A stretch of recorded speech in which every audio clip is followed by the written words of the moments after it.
Many people know that the Antichrist will exalt himself above God. But what many people fail to realize is that the Antichrist will appear to be with God for a time. Pay attention. In 2 Thessalonians chapter 2, Paul talks about the man of sin or the son of perdition, who's also known as the Antichrist. He says here in verse 4 that he will oppose and exalt himself above all that is called God or that is worshipped, so that he as God sitteth in the temple of God, showing himself that he is God. Now, when many people read this, they believe that this is how they will be able to identify the Antichrist when he comes on the scene. But 1 John chapter 2 gives us the clarity that we need to be able to identify the Antichrist much earlier. In verse 18, he says, "Little children, it is the last time," or the last days. "And as you have heard, that Antichrist, singular, shall come. Even now there are many Antichrist, whereby we know it is the last time." So right here in verse 18, John is identifying that there is an Antichrist that shall come, but also that even now there are many Antichrists. So there's that Antichrist to come, singular, and then there are many that are here now, plural. But look at what he says in verse 19. "They," or Antichrists, "went out from us." Now, who is us? Well, who's he writing to? The church. So they, Antichrists, went out from us, but they were not of us. For if they had been of us, they would no doubt have continued with us. But they went out that they might be made manifest, that they were not all of us. So what John is alluding to is that those who have the spirit of the Antichrist are those who first started with the church. Because the only way that you could go out from the church is if you were first with the church. And seeing that they went out from us, the church, it's proving that they were never really of us from the very beginning. But this truth not only applies to those that have the Antichrist spirit, but it applies to the Antichrist himself. The Antichrist will start with the church, and then he will betray the church, proving that he was never really with the church from the very beginning.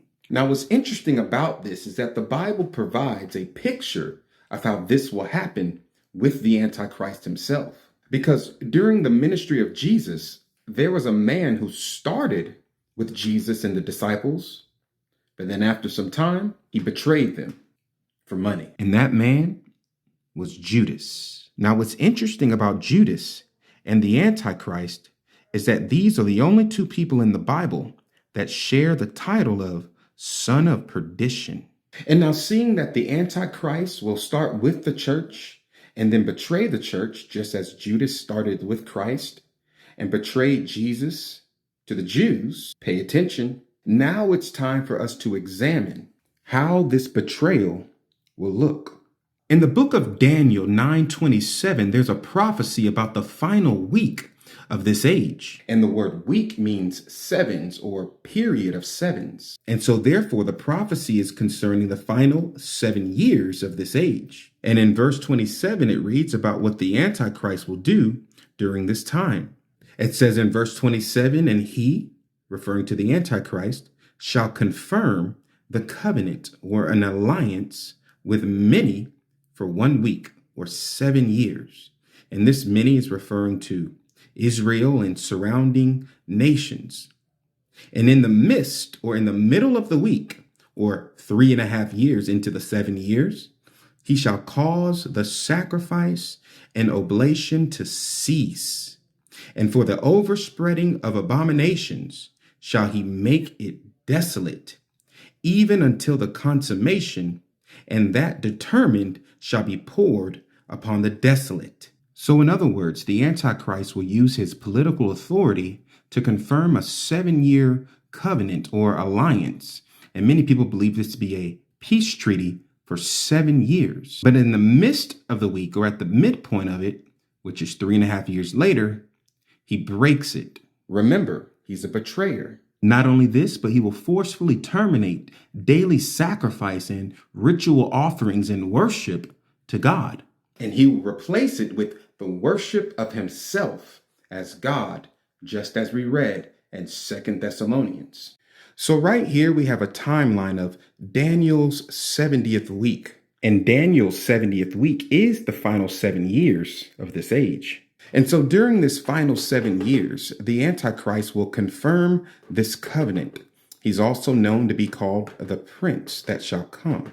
And so right here we have this final week.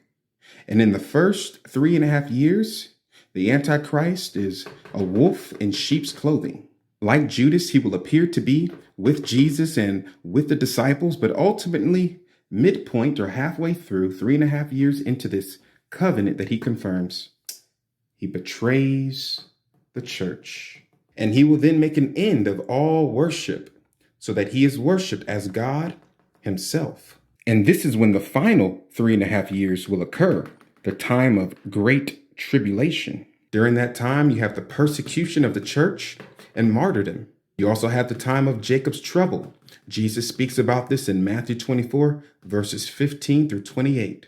This is the time when the Antichrist will cause 1/3 of the Jews to be unalived, and the rest of them will go into captivity or be in hiding until the return of Christ. And the Antichrist will reign for 42 months. And this 42-month period is the same time frame of 3.5 years. And then at the end of all of this, Jesus will return to save his people.